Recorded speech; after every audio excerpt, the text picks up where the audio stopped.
৮ বছর পর যখন রাঘব জেলার কালেক্টর হয়ে ফিরল তখন স্টেশনের বাইরে সে এক বৃদ্ধা মহিলাকে কাঁপতে থাকা হাতে ভিক্ষা করতে দেখল। সেই মহিলা অন্য কেউ নন, বরং তার নিজের মা সাবিত্রী ছিলেন। সেই মুহূর্তে রাঘবের পায়ের তলা থেকে মাটি সরে গেল এবং চোখের সামনে অন্ধকার নেমে এলো, যেন কেউ তার বুকে খঞ্জর চালিয়ে দিয়েছে। মধুপুর গ্রামের সেই সকালটিও অন্যদিনের মতোই ছিল, কিন্তু রাঘবের জন্য তা তার জীবনের সবচেয়ে বড় সিদ্ধান্ত নিয়ে এসেছিল। গ্রামের সরু গলিগুলোতে প্রভাত ফেরিওয়ালাদের মঞ্জিরা বাজছিল এবং কাছের শিব মন্দির থেকে শঙ্খধ্বনি শোনা যাচ্ছিল। মাটির বাড়ির আঙিনায় তুলসী গাছের পাশে বসে রাঘব খবরের কাগজের পাতা উল্টাচ্ছিল। তার নজর দেশ দুনিয়ার খবরের ওপর নয়, বরং সরকারি চাকরির বিজ্ঞাপনের ওপর আটকেছিল। প্রতিটি শব্দ তাকে চ্যালেঞ্জ জানাচ্ছিল: সীমিত আসন, কঠিন প্রতিযোগিতা আর এক রাশ প্রত্যাশা। রাঘব জানত যে এই বিজ্ঞাপনটি তারই জন্য ছাপা হয়েছে। তার পকেট খালি ছিল, কুর্তা পুরনো ছিল, কিন্তু তার চোখে যে চমক ছিল তা কোনো সূর্যের চেয়ে কম ছিল না। তার শ্যামলা গায়ের রং, কপালে চিন্তার ভাঁজ আর চোখে এক এমন জেদ যা সময়ের স্রোতকেও ঘুরিয়ে দিতে পারে। তখনই পেছন থেকে তুলসীর মালা জপতে জপতে সাবিত্রী দেবী এলেন, হাতে পিতলের গ্লাস যাতে গরম দুধ ছিল। মুখে বলিরেখা ছিল, কিন্তু চোখে মমতার সাগর ঢেউ ঠেলছিল। তিনি ভালোবেসে রাঘবের মাথায় হাত বুলিয়ে বললেন, লল্লা, এত সকালে আবার সেই খবরের কাগজ? তোর চোখ ব্যথা করবে যে। রাঘব ফিরে তাকালো। সামনে তার মা বাড়িয়েছিলেন, সাদা শাড়িতে জড়ানো, কপালে চন্দনের তিলক আর মুখে সেই চিরপরিচিত শান্তি, যেন পৃথিবীর সমস্ত উথালপাথাল তার সামনে তুচ্ছ। রাঘব খবরের কাগজ ভাঁজ করে একপাশে রাখল এবং দুধের গ্লাসটি হাতে নিল। সে এক চুমুক দিয়ে ভারী গলায় বলল, মা, এইবার ইউপিএসসির ফর্ম এসেছে, ভাবছি পুরোপুরি জান লড়িয়ে দেব, হয় কালেক্টর হব, নয়তো।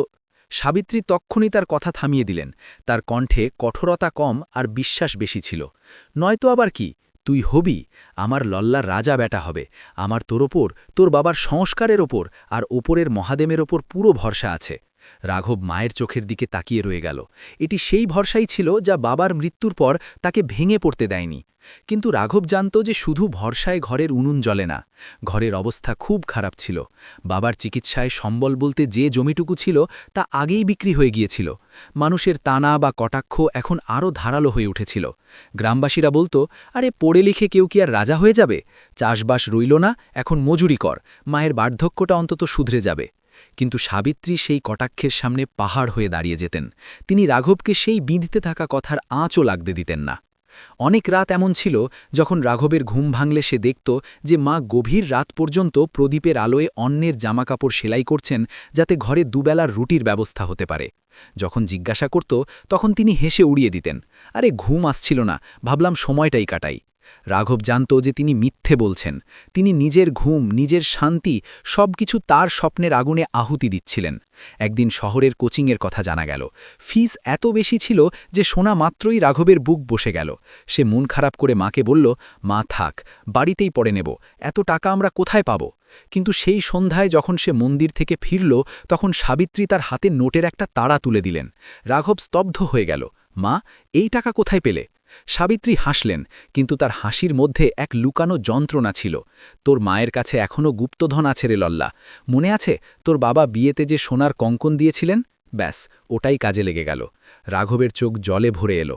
ওই কঙ্কন মায়ের কাছে শুধু গয়না নয়, তার বাবার শেষ স্মৃতি ছিল। মা, তুমি পাগল নাকি?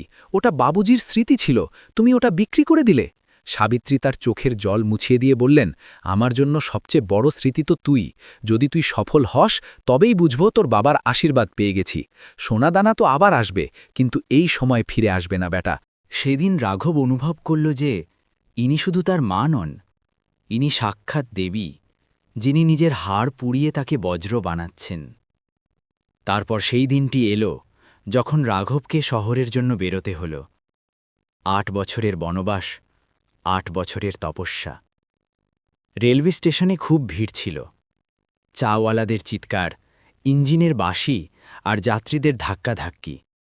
কিন্তু সাবিত্রীর চোখ শুধু নিজের ছেলের ওপরেই ছিল। তিনি তাকে দই চিনি খাওয়ালেন এবং কপালে বিজয় তিলক পরালেন। তার চোখ সজল ছিল, কিন্তু তিনি কাঁদছিলেন না। তিনি জানতেন যে তিনি যদি দুর্বল হয়ে পড়েন তবে রাঘবের পা টলে যাবে।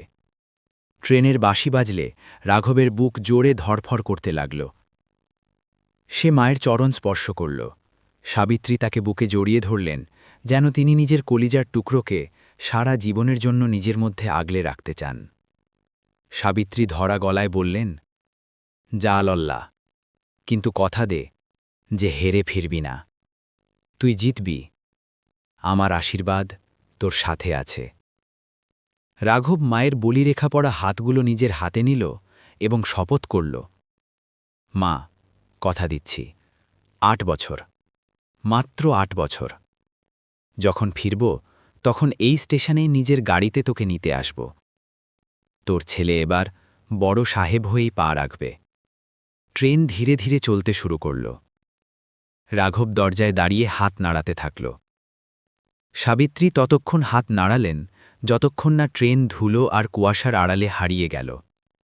কিন্তু তিনি কি জানতেন যে এই 8 বছর শুধু সময়ের দূরত্ব নয়, বরং দুঃখের এক এমন পাহাড় হয়ে ভাঙবে যার নিচে তার পুরো পৃথিবী চাপা পড়ে যাবে?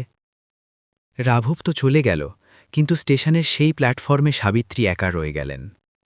তার শূন্য চোখগুলো রেল লাইনের দিকে তাকিয়েছিল, যেন আশা করছিল যে ট্রেন এক্ষুনি ফিরে আসবে। কিন্তু সময়ের ট্রেন কখনো পেছনে ফেরে না, তা শুধু সবকিছু পিষতে পিষতে সামনে এগিয়ে যায়।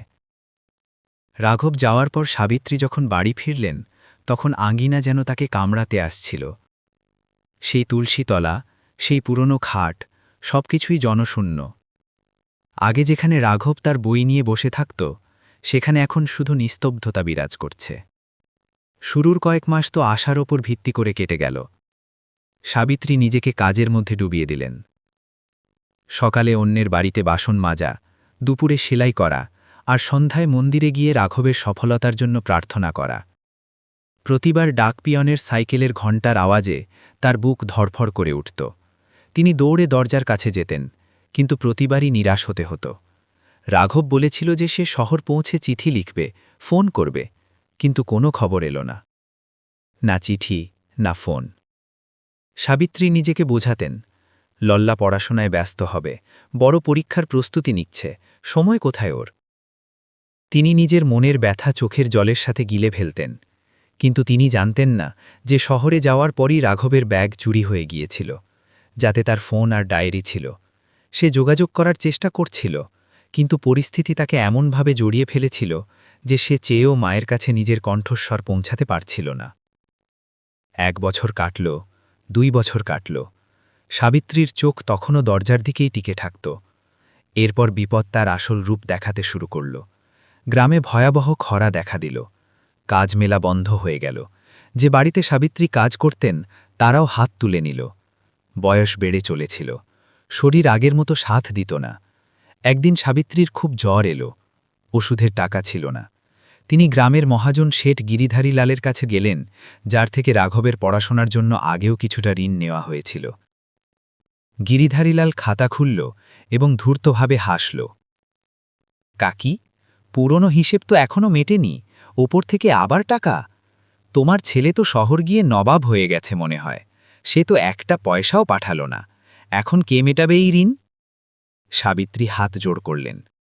শেঠজি, আমার লল্লা ঠিক আসবে, সে বড় অফিসার হবে, আপনার এক একটি পয়সা সুদ সমেত ফিরিয়ে দেবে, শুধু এখন একটু সাহায্য করুন। গিরিধারী অবজ্ঞার সাথে তাকাল। 3 বছর হয়ে গেল কাকি, ও আর ফিরবে না, বুড়িকে ভুলেই গেছে হয়তো, শহরের হাওয়াই এমন। সেদিন সাবিত্রী প্রথমবার অপমানের তিতকুটে স্বাদ পেলেন। কোনো মতে ঘরের কিছু পিতলের বাসন বিক্রি করে ওষুধের ব্যবস্থা হল, কিন্তু নিয়তির হয়তো তাও সহ্য হল না। ঋণের সুদ রাক্ষসের মুখের মতো বাড়তে থাকল। গিরধারী লালের নজর এবার তাদের সেই ছোট্ট পৈতৃক বাড়িটার উপর ছিল। একদিন সে তার লাঠিয়ালদের নিয়ে এসে হাজির হল। কাকি, অনেক হয়েছে, আজ হয় পুরো টাকা টেবিলের ওপর রাখো, নয়তো বাড়ি খালি করো। সাবিত্রীর পায়ের তলা থেকে মাটি সরে গেল। তিনি গিরধারীর পায়ে পড়ে গেলেন। না শেঠ, এমন অনর্থ করবেন না, এটাই তো আমার স্বামীর শেষ স্মৃতি, আমার লল্লা এলে কোথায় যাবে? কিন্তু পাষাণ হৃদয় গিরধারী টলল না। সে তার লোকদের ইশারা করল। তারা সাবিত্রীর সমস্ত আসবাব, দুজোড়া কাপড়, ভগবানের মূর্তি আর রাঘবের কিছু পুরনো বই রাস্তায় ফেলে দিল। বাড়িতে তালা ঝুলিয়ে দেওয়া হলো। পুরো পাড়া তামাশা দেখল, কেউ এগিয়ে আসার সাহস করল না। যারা কাল পর্যন্ত তাকে কাকি কাকি বলতো, আজ মুখ ঘুরিয়ে চলে গেল। সেই রাত সাবিত্রী নিজেরই বাড়ির চৌখাটের বাইরে রাস্তা ঘেঁষে বসে কাটালেন। ওপরে কালো আকাশ আর সামনে বন্ধ দরজা। বৃষ্টি শুরু হল। ফোঁটাগুলো তার শরীর নয়, বরং তার আত্মাকে ভিজিয়ে দিচ্ছিল। তিনি কাঁপতে থাকলেন, কিন্তু সেখান থেকে নড়লেন না। তার তখনও মনে হচ্ছিল যে এটা হয়তো কোনো খারাপ স্বপ্ন। এখনই চোখ খুলবে আর রাঘব সামনে দাঁড়িয়ে থাকবে। কিন্তু সকাল হলে বাস্তবতা আরও ভয়াবহ হল। এখন তার মাথার ওপর ছাদটুকুও নেই। তিনি কাছের একটা মন্দিরের বারান্দায় আশ্রয় নিলেন। পেটের আগুন নেভানোর জন্য তিনি আবার কাজ খুঁজলেন। একটা ধাবায় বাসন মাজার কাজ পেলেন। সারাদিন ছাই আর ঠান্ডা জলে হাতগুলো গলে যেত, কোমর ভেঙে আসত, আর বদলে কি জুটত? দুখানা শুকনো রুটি আর গালিগালাজ। তাড়াতাড়ি হাত চালা, বুড়ি কি মাগনায় রুটি গিলছে? ধাবার মালিক চিল্লাইত। সাবিত্রী মুখ বুজে চোখের জল ফেলে কাজ করতেন। যখনই সাহস ভেঙে যেত, তিনি তার থলি থেকে রাঘবের একটা ঝাপসা ছবি বের করতেন। ওটা বুকে চেপে ধরতেন আর নিজেকে বলতেন, আর একটুখানি, আমার রাঘব আসবে, ও নিশ্চয়ই আসবে। সময়ের চাকা নির্দয়ভাবে ঘুরতে থাকল। 4 বছর, 5 বছর, 8 বছর হতে চলল। দারিদ্র্য আর অনাহারে সাবিত্রীর শরীর কঙ্কালে পরিণত হয়েছিল। চুল, যা কখনো কালো আর ঘন ছিল, এখন ধুলোবালি মেখে জট পাকিয়ে গিয়েছিল। শাড়ি, যা কখনো সাদা ছিল, এখন ময়লা আর জায়গায় জায়গায় ছিঁড়ে ন্যাকড়া হয়ে গিয়েছিল। ধাবার মালিকও এই বলে বের করে দিল যে, এখন আর তোমায় দিয়ে কাজ হবে না, খদ্দেররা তোমায় দেখলে ঘেন্না পায়। এখন সাবিত্রীর কাছে বেঁচে থাকার আর কোনো অবলম্বন ছিল না। খিদে যখন সহ্যের বাইরে চলে গেল, পেটে এমন টান পড়ল যে মনে হলো প্রাণটা বেরিয়ে যাবে। একদিন তিনি সেই রেলওয়ে স্টেশনে পৌঁছালেন যেখান থেকে তিনি রাঘবকে বিদায় জানিয়েছিলেন। তার মনে হলো হয়তো এখানেই রাঘব সবার আগে আসবে। প্ল্যাটফর্ম নম্বর 1-এর কোণায় তিনি নিস্তেজ হয়ে বসে পড়লেন। সামনে দিয়ে যাওয়া মানুষজন তাকে ঘৃণার চোখে দেখছিল। একটা ছোট্ট বাচ্চা তার মায়ের সাথে যাচ্ছিল। তার হাতে সমোসা ছিল।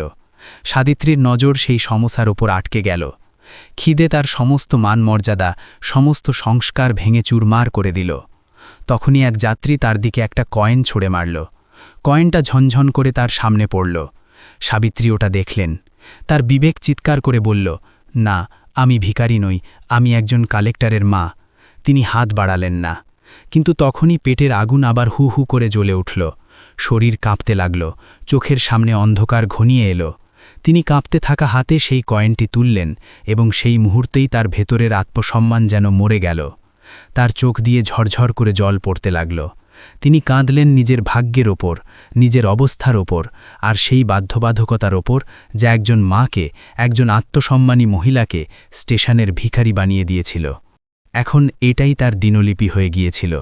সকাল হতেই স্টেশনের প্ল্যাটফর্মে বসে পড়া, ছেঁড়া শাড়ির আঁচল পেতে দেওয়া, আর আসা যাওয়া করা মানুষের পায়ের দিকে তাকিয়ে থাকা। বাবা, ভগবানের নামে কিছু দাও, 2 দিন ধরে কিচ্ছু খাইনি। তার গলা এখন এতটাই দুর্বল হয়ে গিয়েছিল যে মানুষ শুনতে পেত না। পুলিশ লাঠি মেরে সরিয়ে দিত। হট এখান থেকে, ভিআইপি আসছে, ভিড় করিস না। অন্য ভিখারিরা নিজেদের জায়গার জন্য তার সাথে লড়াই করত, ধাক্কা দিত। কিন্তু সাবিত্রী সব কিছু সহ্য করতেন। তিনি পাগলের মতো প্রতিটা ট্রেনের দিকে তাকাতেন। প্রতিটি যুবক ছেলের মধ্যে তিনি রাঘবের প্রতিচ্ছবি দেখতে পেতেন।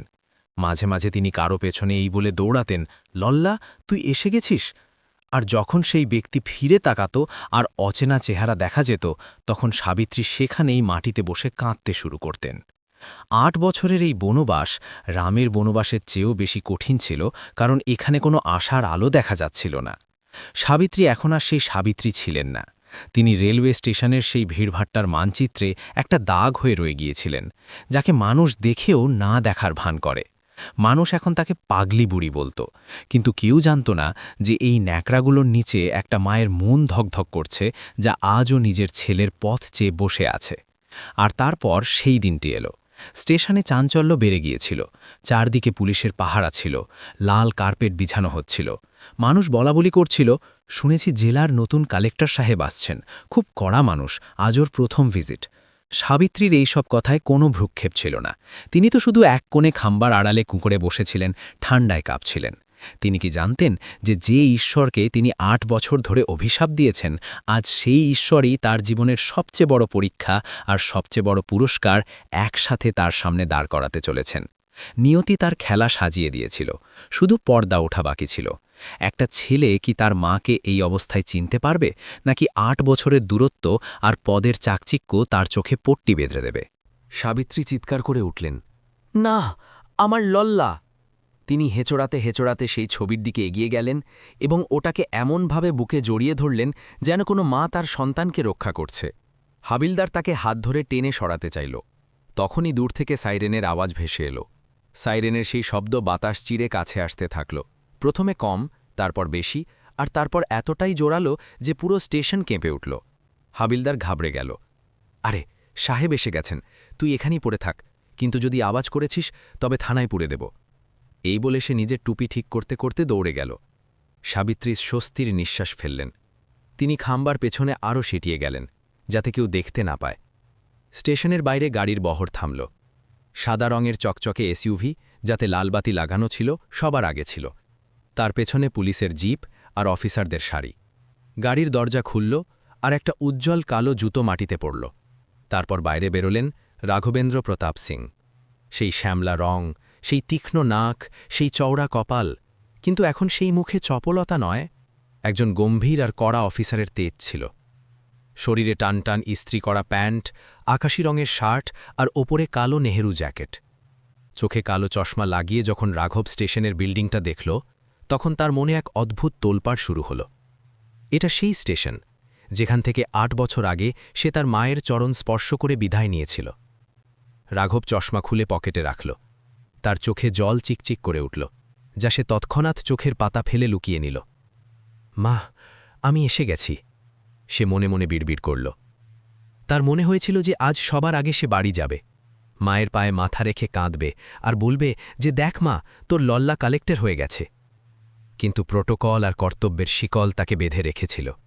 তাকে আগে পরিদর্শন করতে হবে। সে ভাবল, মাত্র ৮ ঘন্টার কাজ, তারপর সোজা মধুপুর যাব। স্টেশন মাস্টার দৌড়ে এলো আর ফুলের তোড়া দিল। রাঘব নীরসভাবে ইশারা করল আর সামনে এগিয়ে গেল। আমার ফুল নয়, কাজ যাই, চলুন, দেখান কি ব্যবস্থা আছে। তার কণ্ঠে এমন গাম্ভীর্য ছিল যে অফিসারদের ঘাম ছুটে গেল।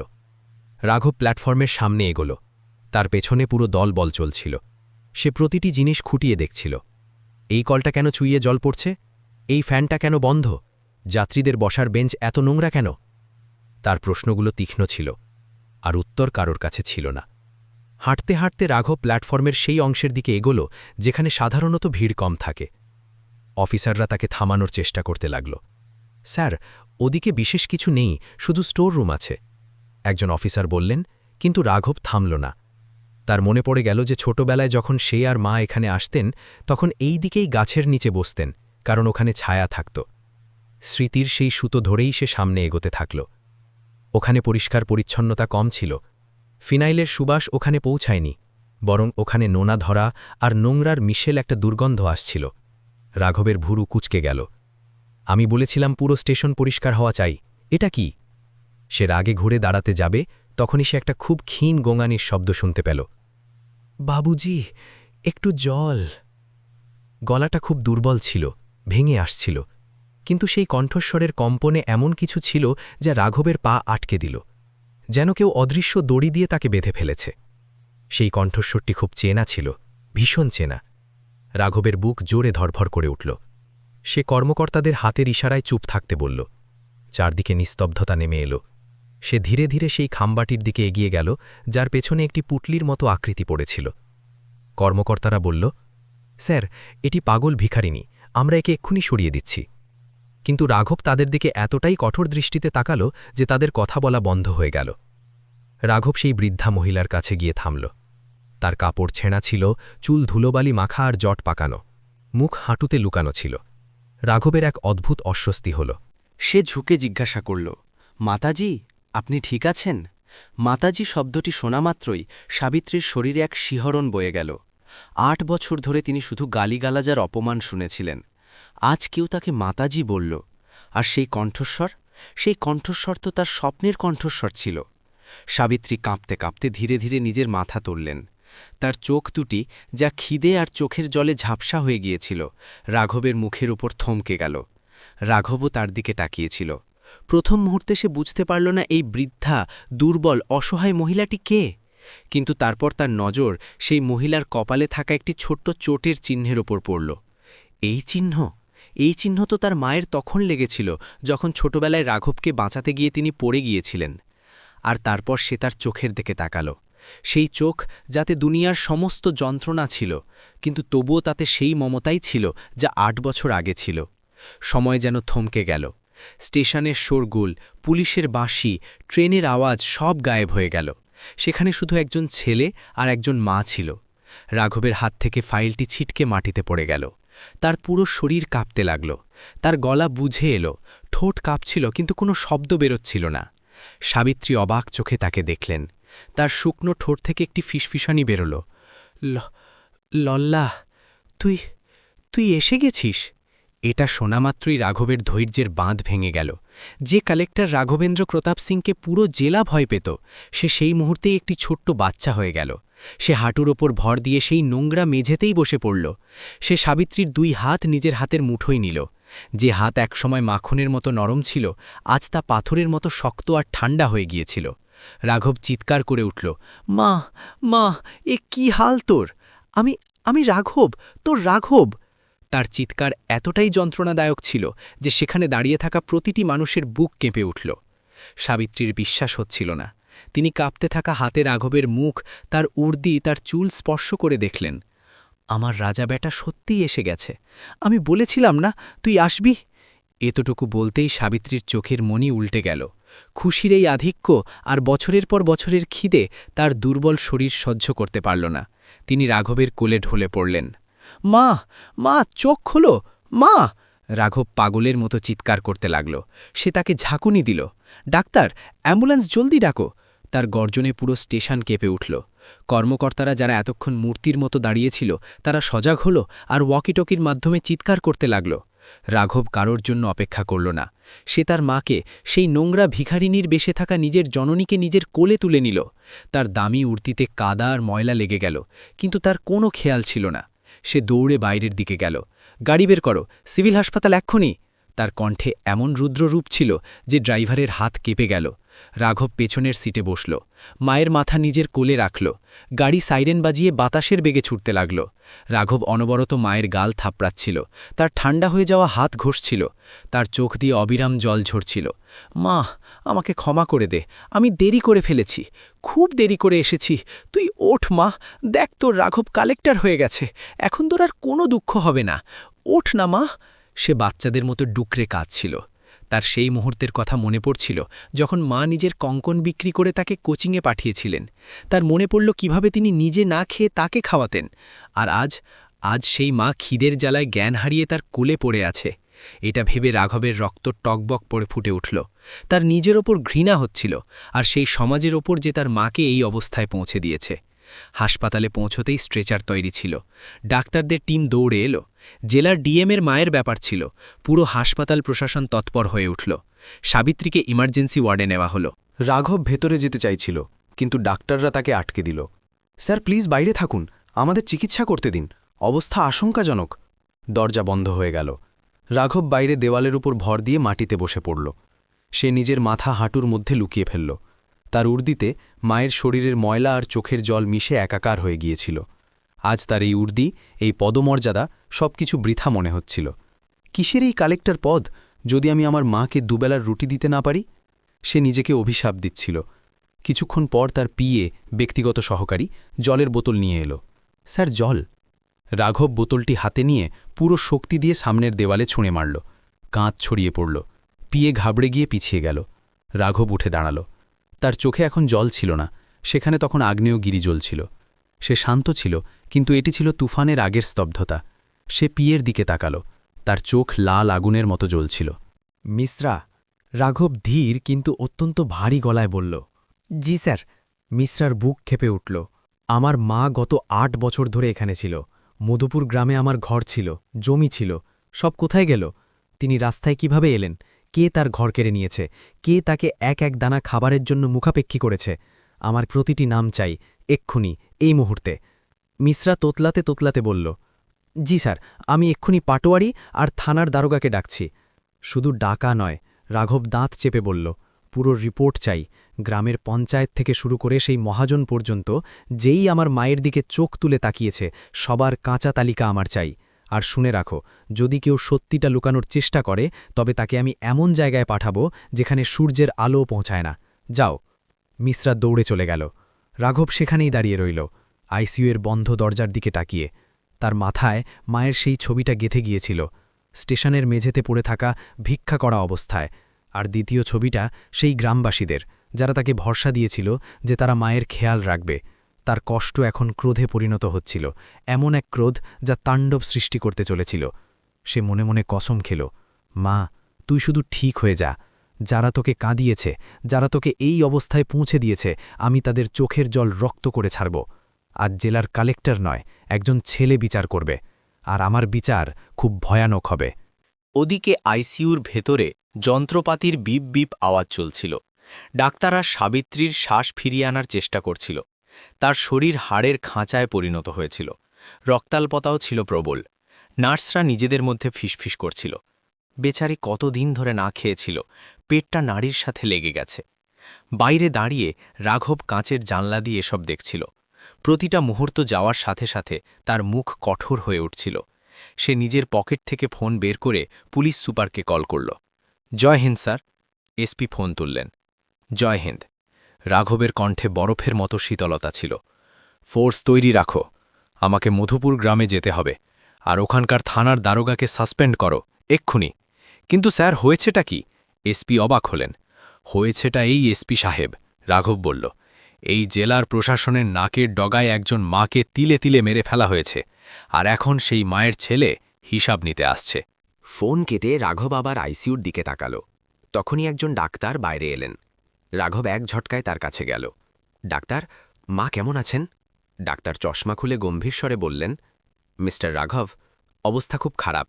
অপুষ্টি আর ডিহাইড্রেশন তো আছেই, সাথে হৃৎস্পন্দন খুব অনিয়মিত।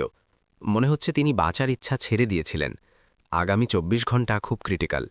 আমরা আমাদের সবটুকু চেষ্টা করছি। কিন্তু শব্দটি রাঘবের দুনিয়া নাড়িয়ে দিল। সে ডাক্তারের কলার ধরতে চাইল, কিন্তু থেমে গেল। সে হাত জোড় করে বলল, ডাক্তার, আমার পুরো সম্পত্তি নিয়ে নিন, আমার জীবন নিয়ে নিন, কিন্তু আমার মাকে বাঁচান, শুধু তাকে বাঁচিয়ে দিন। ডাক্তার তার কাঁধে হাত রাখলেন। আমরা ভগবানের কাছে প্রার্থনা করব স্যার, আপনিও তাই করুন। রাঘব আবার বেঞ্চে বসে পড়ল। তখনই মিশ্রা দৌড়ে ফিরে এলো। তার হাতে একটি ফাইল ছিল। সে হাঁপাচ্ছিল। স্যার, রিপোর্ট পাওয়া গেছে। প্রাথমিক তদন্তে জানা গেছে গ্রামের মহাজন গিরধারীলাল জাল কাগজ বানিয়ে আপনাদের বাড়ি দখল করে নিয়েছিল। আর মিশ্রা থামল। আর কি? বলো, রাঘব গর্জে উঠল। আর গ্রামের পঞ্চায়েত আপনার মায়ের নাম বিপিএল তালিকা থেকে কাটিয়ে দিয়েছিল, যাতে তিনি রেশন না পান। আর যখন তিনি অসুস্থ হলেন তখন তাকে গ্রাম থেকে বের করে দেওয়া হলো। এই সব কিছু 3 বছর আগে হয়েছিল। রাঘব ফাইলটা হাতে নিল, পাতা উল্টালো। গিরধারীলাল, পঞ্চায়েত, পাটোয়ারি, প্রতিটি নাম তার চোখে গেঁথে গেল। সে ফাইল বন্ধ করে উঠে দাঁড়াল। এখন তার মুখে আর দুঃখ ছিল না, এখন সেখানে শুধু প্রতিশোধ ছিল। সে নিজের টুপি মাথায় পড়ল আর বেল্ট ঠিক করল। গাড়ি তৈরি করো, রাঘব আদেশ দিল। কোথায় স্যার? মিশ্রা জিজ্ঞেস করল। মধুপুর, রাঘব বলল। আজ ওখানকার আদালত ওখানেই বসবে, আর ফয়সালা ওখানেই হবে। বাতাসে এক অদ্ভুত ভারী ভাব চলে এলো। যে তুফান স্টেশনে শুরু হয়েছিল, এবার তা গ্রামের দিকে এগোচ্ছিল। একজন ছেলে যে এখন নিজেই আইন, নিজের প্রধান অপরাধীদের সাথে দেখা করতে যাচ্ছিল। আর এই সাক্ষাৎ ইতিহাস মনে রাখার মতো হতে চলেছিল। মধুপুর গ্রামের সেই দুপুরটি কোনো প্রলয়ের চেয়ে কম ছিল না। আকাশে ধুলোর মেঘ জমেছিল, আর বাতাসে পুলিশের জিপের সাইরেন প্রতিধ্বনিত হচ্ছিল। গ্রামবাসীরা যারা এইমাত্র মাঠ থেকে ফিরেছিল বা চত্বরে বসে হুঁপো খাচ্ছিল, তারা হক্কে বক্কে রয়ে গেল। এত গাড়ি, এত পুলিশ, আজ পর্যন্ত এই ছোট্ট গ্রামে এমন দৃশ্য কেউ দেখেনি। সবার আগে জেলা শাসকের গাড়ি ছিল, আর তার পেছনে পুলিশ বাহিনীর এক বিশাল বহর। গাড়িগুলো সোজা গিয়ে শেঠ গিরধারীলালের প্রাসাদের সামনে থামল।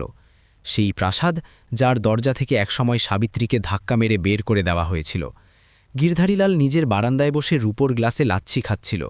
তার মুখে সেই পুরনো অহংকার ছিল। তখনই লোহার গেটটা সজোরে খুলে গেল, আর পুলিশরা ভেতরে ঢুকে পড়ল। গিরধারী ঘাবড়ে গিয়ে উঠে দাঁড়াল।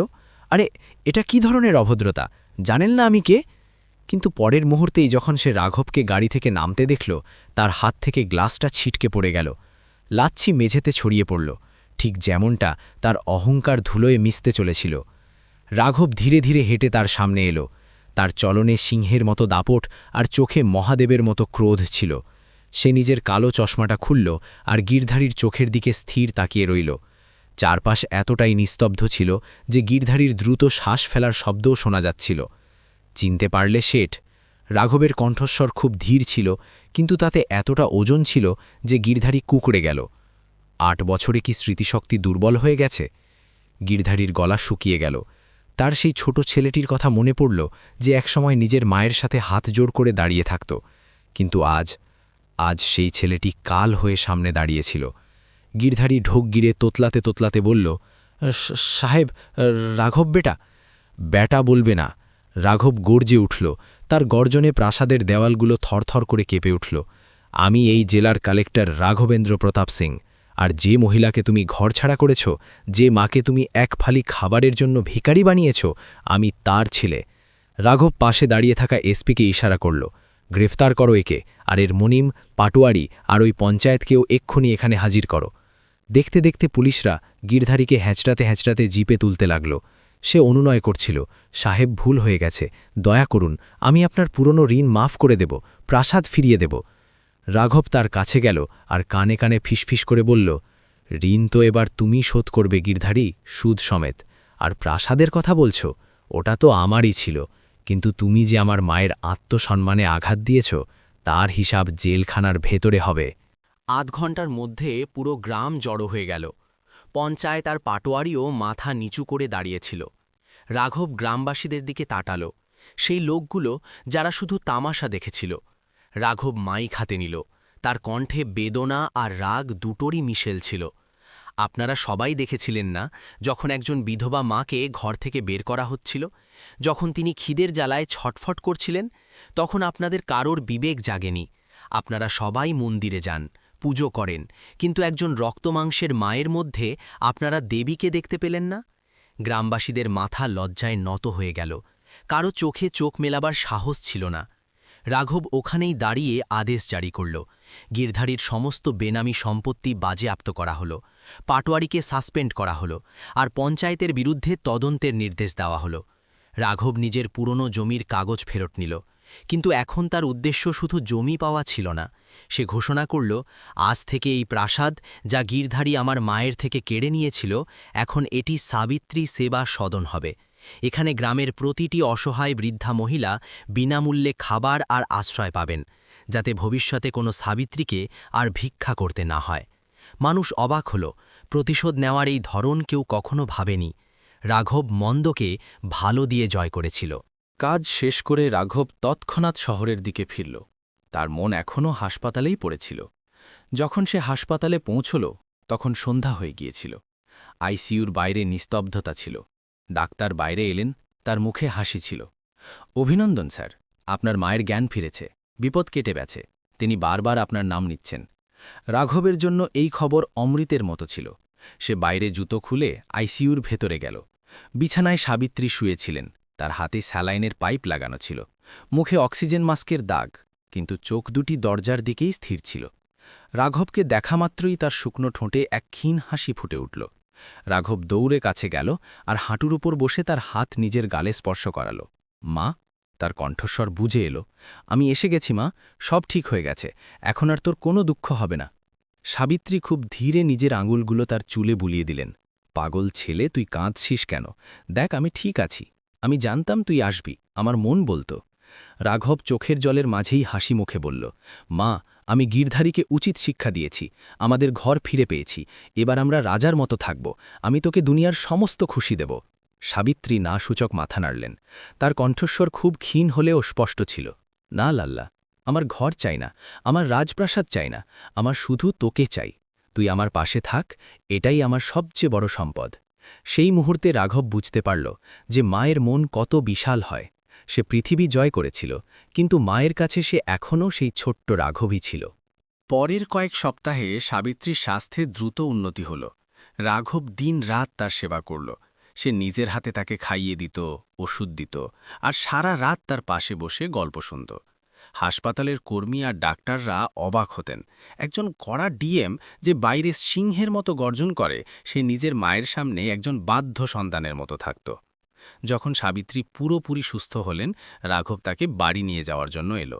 কিন্তু পুরনো প্রাসাদে নয়, বরং নিজের সরকারি বাসভবনে। সেখানে ধুমধাম করে তাকে স্বাগত জানানো হলো। চাকর-বাকর, নিরাপত্তাকর্মী সবাই লাইনে দাঁড়িয়েছিল। সাবিত্রী যখন গাড়ি থেকে নামলেন, তখন তার চোখে অবিশ্বাস ছিল। এসব এসব কি তোর জন্য লল্লা? রাঘব তার হাত ধরে বলল, না মা, এসব তোর আশীর্বাদের ফল। এটা তোর বাড়ি। কিন্তু গল্প এখানেই শেষ হল না। রাঘব গ্রামে যে কথা দিয়েছিল তা পূরণ করার সময় এসে গিয়েছিল। 1 মাস পর মধুপুর গ্রামে এক বিশাল অনুষ্ঠানের আয়োজন হল। গিরধারীর সেই বড় প্রাসাদটি এখন সাবিত্রী সেবা সদনে পরিণত হয়েছে। পুরো জেলা প্রশাসন সেখানে উপস্থিত ছিল, মিডিয়া, গ্রামবাসী আর শহরের বড় বড় মানুষজন। মঞ্চে সাবিত্রী বসেছিলেন, পরনে একটি নতুন রেশমি শাড়ি, মুখে স্বাস্থ্যের উজ্জ্বলতা আর চোখে গর্ব। রাঘব মাইক হাতে নিল। সে উপস্থিত জনতাকে সম্বোধন করে বলল, আজ আমি যা কিছু হয়েছি সব আমার মায়ের জন্য। আর এই আশ্রম শুধু ইট পাথরের কোনো ইমারত নয়, এটি সেই যন্ত্রণার স্মৃতি যা আমার মা সহ্য করেছেন।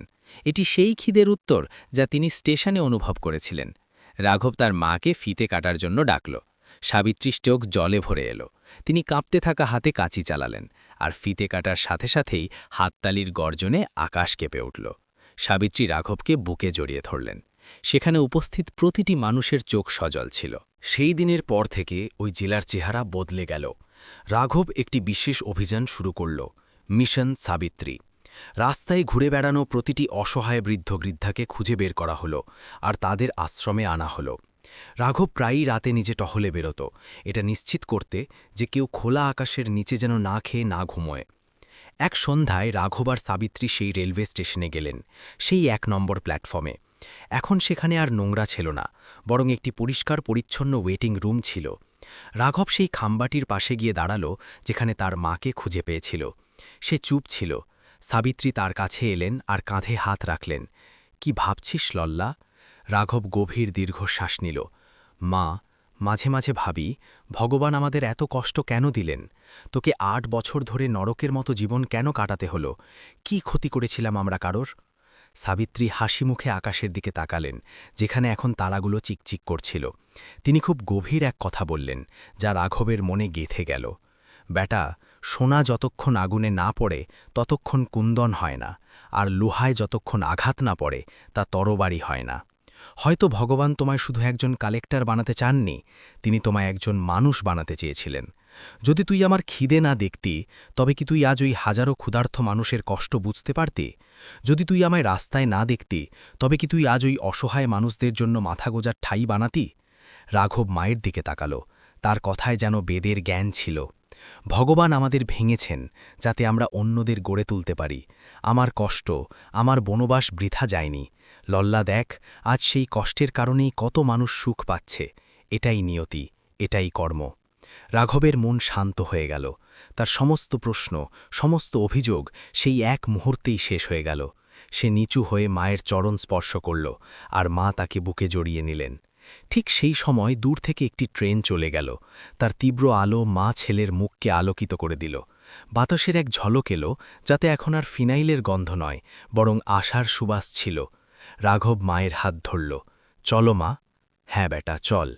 দুজনে ধীরে ধীরে স্টেশন থেকে বাইরের দিকে চলতে শুরু করল। তাদের ছায়া দীর্ঘতর হচ্ছিল আর একে অপরের সাথে মিশে যাচ্ছিল। রাঘব এখন জেনে গিয়েছিল যে তার আসল কাজ এখন শুরু হয়েছে। পদ আর প্রতিষ্ঠা তো আসে যায়, কিন্তু কারোর চোখের জল মোছাতে যে শান্তি আছে তা কোনো রাজসিংহাসনে নেই। আর সেদিন রাতে মধুপুর গ্রামের মন্দিরে যখন ঘণ্টা বাজল, তখন তার ধ্বনিতে এক আলাদা বিজয় ছিল। অহংকারের ওপর সংস্কারের বিজয়, আর অন্ধকারের ওপর মমতার আলোর বিজয়। সেই দিনের পর থেকে রাঘব আর সাবিত্রীর গল্প এক দৃষ্টান্ত হয়ে রইল। মানুষ বলতো যে কলিযুগেও শ্রবণ কুমার থাকে, আর ভগবান পরীক্ষা তাঁরই নেন যাকে দিয়ে কোনো বড় কাজ করাতে হয়। জীবনের ট্রেন নিজের গতিতে চলতে থাকল, কিন্তু এখন তার চালক আর কেউ নয়, বরং সময় আর কর্ম ছিল, যারা রাঘব আর সাবিত্রীকে তাদের সঠিক গন্তব্যে পৌঁছে দিয়েছিল। গল্প আমাদের এটাই শেখায় যে খারাপ সময়ে একটি সুড়ঙ্গের মতো হয়। অন্ধকার অবশ্যই থাকে, কিন্তু যদি আমরা চলতে থাকি তবে শেষ প্রান্তে আলো আমাদের জন্য অপেক্ষা করে থাকে। আর সবচেয়ে বড় কথা, বাবা মায়ের আশীর্বাদ হলো সেই কবচ যাকে দুনিয়ার কোনো অস্ত্রই ভেদ করতে পারে না। রাঘব কালেক্টর হয়ে জিতে গিয়েছিল, আর এটাই ছিল তার জীবনের সবচেয়ে বড় অর্জন।